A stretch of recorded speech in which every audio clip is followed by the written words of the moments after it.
ಆತ್ಮೀಯ H16 news ಅರ್ಥಾತ್ ಸೀತಾರಾಮ್ಗೆ ಸ್ವಾಗತ. ನಾನು ನಿಮ್ಮ MI ಅಥವಾ ಮಲ್ಲಪ್ಪ ಜ್ಯೋತಿ ಅವರು. ಆದ್ಮೇಲೆ ಈರಣ್ಣ ಕಡಾಡಿ ರಾಜ್ಯಸಭಾ ಸದಸ್ಯರು ಸಮಯ ಮುಗಿಲಿಕ್ಕೆ ಬಂತದ್ದು, ಹೊಸದಾಗಿ ಆಗ್ತಾರಲ್ಲೋ ಗೊತ್ತಿಲ್ಲ. ಆದರೆ ಅವ್ರ ಮೇಲೆ ಒಂದು ಈ ಸಂದರ್ಭದಲ್ಲಿ ಆರೋಪ ಬಂದುಬಿಟ್ಟದ.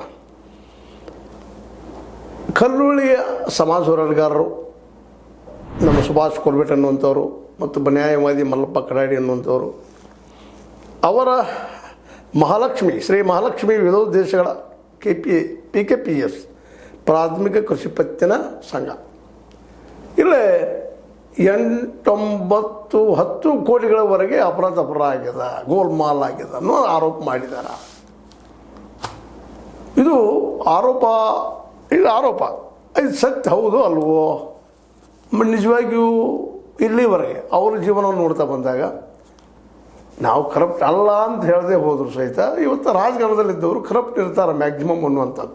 ಹಿಂದೊಮ್ಮೆ ನಮ್ಮ ಮಾಜಿ ಉಪಪ್ರಧಾನಿಯವರು ಹೇಳಿದರು, ಭಯೋತ್ಪಾದಕರು ಮುಸಲ್ಮಾನರಲ್ಲ, ಆದರೆ ಸಿಗೋರು ಮುಸಲ್ಮಾನರು ಅನ್ನುವಂಗೆ ಈ ಮಾತಾಗಿದೆ.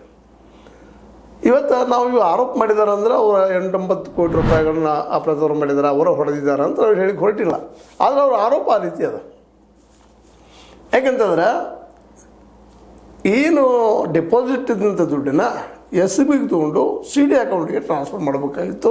ಅಲ್ಲಿಂದ ಏನಪ್ಪ ಅಂತಂದ್ರೆ ಚೆಕ್ ಮೂಲಕ ಇವರು ಸಾಲ ಕೊಡಬೇಕಾಗಿತ್ತು. ಇದೇನಾಗಿಲ್ಲ ಅನ್ನೋ ಒಂದು ಮೇನ್ ಆರೋಪ. ಅದರ ಜೊತೆಗೆ ಇಲ್ಲಿ ಸ್ವಸಹಾಯ ಸಂಘಗಳಿಗೆ ಒಂದು ಸ್ವಸಹಾಯ ಸಂಘಕ್ಕೆ 1 ಲಕ್ಷವರೆಗೆ ಅದ. ಇಲ್ಲಿ 18-20 ಲಕ್ಷ ತನಕ ಸಾಲ ಕೊಟ್ಟಿದ್ದಾರೆ ಅನ್ನೋದು ಆರೋಪಗಳನ್ನ, ಘನಘೋರವಾದ ಆರೋಪಗಳನ್ನ ಮಾಡ್ತಾಯಿದ್ದಾರೆ. ಹಾಗಾಗಿ ಕೊಟ್ಟರೆ ಯಾಕೆ ಅಧಿಕಾರಿಗಳು ಕೊಟ್ರ ಅಥವಾ ಅಧಿಕಾರಿಗಳು ಅಧ್ಯಕ್ಷರ ಮಾತು ಕೇಳಿ ಕೊಟ್ರ?